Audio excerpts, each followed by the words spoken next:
Welcome to Screw the Commute, the entrepreneurial podcast dedicated to getting you out of the car and into the money.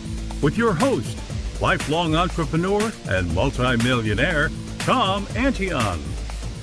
Hey everybody, it's Tom here with episode 739 of Screw the Commute podcast. Let me ask you, would you buy an empty pizza box for $100? Or would you buy a used bra? Well, many people would, and I'm going to tell you how I sold one last week. Well, wait a minute. That was a pizza box, right? Not a bra. I saved the bras for myself. All right. I hope you didn't miss episode 738. That was Anachronisms, which is an episode that I did about a cool and simple way to get attention for your products and services. Anytime you want to get to a back episode, you go to screwthecommute.com/ and then the episode number. That was 738.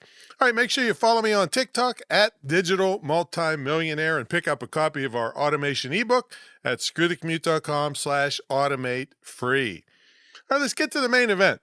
So I sold an empty pizza box last week. All right.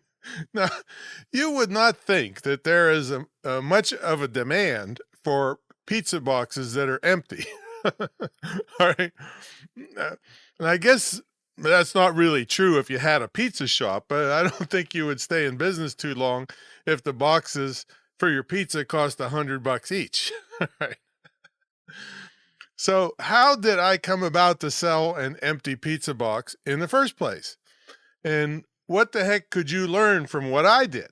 I mean, you know, this show is about entrepreneurship, and even though I heavily point towards digital marketing, I'm okay with you making money from some physical products. I mean, heck, I used to do that exclusively long before you could even think about selling digital products. Now, before I tell you how I did it, let me give you the backstory. See, I have a storage facility that's 10 feet by 20 feet, and it cost me $221 a month. So what's in it? Well, a massive number of storage totes I inherited after my mother died. I mean, the whole place is floor to ceiling with these things. And I've been storing them for years and pretty much getting sick and tired of paying the $221 a month for the storage facility. Now, I knew the kind of stuff that was in the totes because my mother labeled them. So last week, I finally broke down and I went to the storage place. Now, I couldn't even remember how to get in to the gate, but I finally got in and I opened the door to the storage thing and I grabbed two small totes marked McDonald's. See, my mother has been saving, I guess you call collecting McDonald's stuff since the mid-1960s. I got them home and I opened the small tote. I could barely believe what I was seeing. There were brand new McDonald's phones in there, sets of McDonald's Hot Wheels and NASCAR stuff. You know, McDonald's teamed up with NASCAR at one point. Brand new writing tablets with stickers, boxes of unopened colored markers, McDonald's serving trays, holiday plates, even apple pie boxes, all right, and a bunch of other stuff, including a McDonald's pizza box. I don't remember McDonald's ever selling pizza, but apparently they did in the early 1990s. That's where all of this particular tote was dated from. So now it's the time I tell you how I sold the pizza box.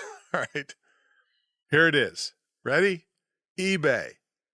See, I used to be a power seller on eBay doing about $7,000 a month. And I got away from it when I went mostly digital, but I have maintained my accounts for mostly buying stuff. I buy a lot of stuff off eBay.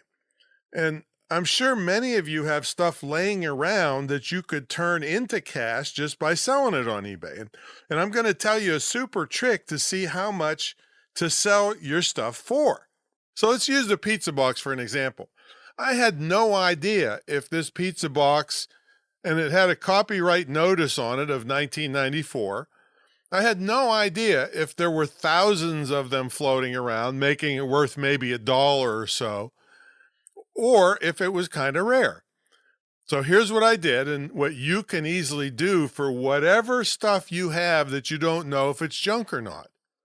So when you go to search for something on eBay, to the right of the search box is a little link that says Advanced Search. You click on it and then search for your item, but you check a box that brings up listings for that product that actually sold in the last 90 days and how much they sold for.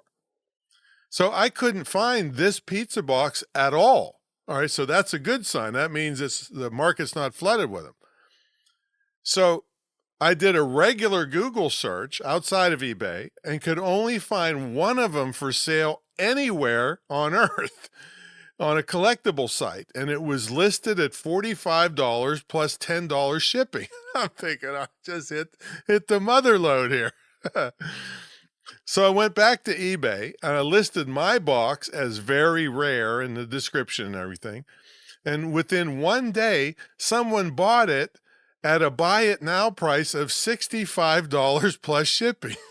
I mean, I was over the moon happy. And that's when, here we go, folks, my re-education began. All right. See, I hadn't sold anything on eBay for years. I couldn't believe how easy they have now made it just to list an item.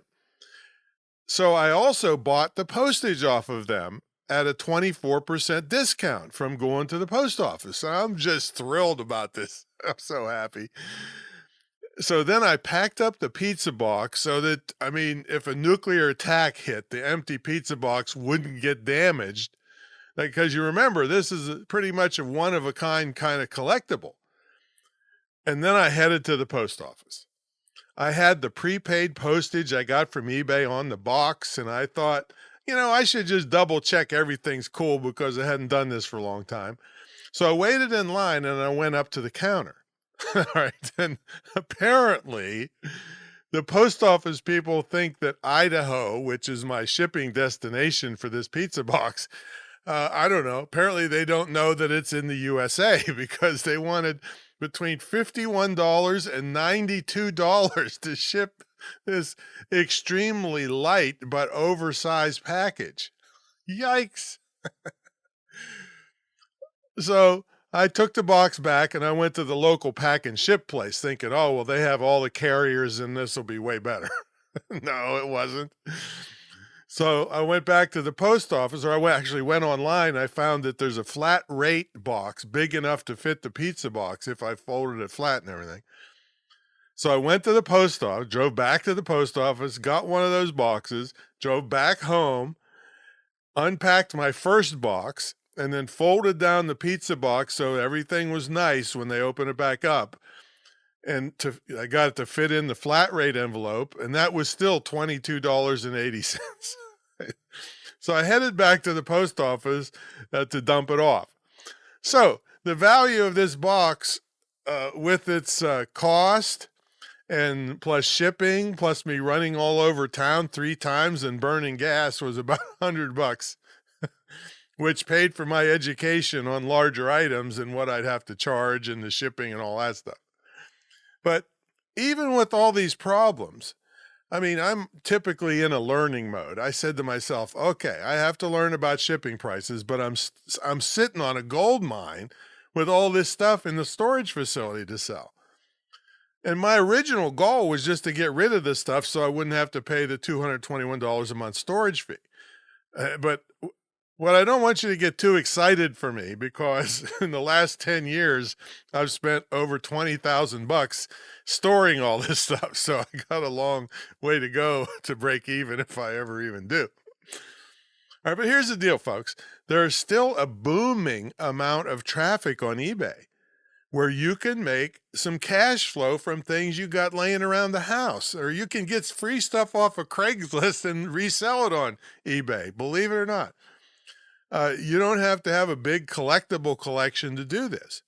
I know one lady that goes to yard sales every Saturday. She takes between $80 and $100. Her name's Lynn Drawley. And she uses that advanced trick. So she sees something. Let's say she sees a Tonka, one of those metal, nice, real toys for going for $5 at the yard sale. Well, she might go on eBay, use the advanced search on her cell phone or tablet, and see it's selling for 50 plus shipping. So then she'll buy it. But if it's selling for $7 on eBay, well, then she wouldn't buy it. See, and then she's clearing. She nets about $1,000 to $1,100 a week just doing this one day on Saturday and then listing the other stuff and hauling it to the post office. That's the last time I heard of how much she was making. Now, I met another guy. I was buying something off of eBay, and I thought this guy's really weird because I'm down in his basement. And he's got hundreds and hundreds of bras hanging from the ceiling in his basement, and I'm thinking, oh my God, he sucks you in to buy something and kills you and hangs your underwear. I'm thinking all these things, right? But it turns out his daughter sells $200,000 a year of used bras on eBay. She goes to thrift stores, buys them all up, cleans them up, repairs them, and resells them on eBay. The odd sizes go the best. So I'm not really kidding about that. So I wouldn't buy a used bra, I like new ones myself. People ask me, Tom, how much weight you trying to lose? I said, I just want to get down to a B cup. So if you want some cash flow, and again, you're working online, and a lot of this stuff, you don't even have to have a PayPal. The eBay is starting to collect the money for you and do all that stuff. So you just have to hook up in a checking account so they can pay you. And they bend over backwards to teach you how to list things, and it's just so easy compared to what it used to be. So that's my story. I'm sticking to it. Sell some stuff on eBay. Turn some of your junk into somebody else's thing, and you might be surprised. You might have stuff at the house that people are collectible. Maybe you have some old junk glass or something your parents had and left you, glassware, or china, or whatever. I mean, you got to be careful shipping that stuff so it doesn't break, but there's all kinds of things that people will pay for. You just be amazed.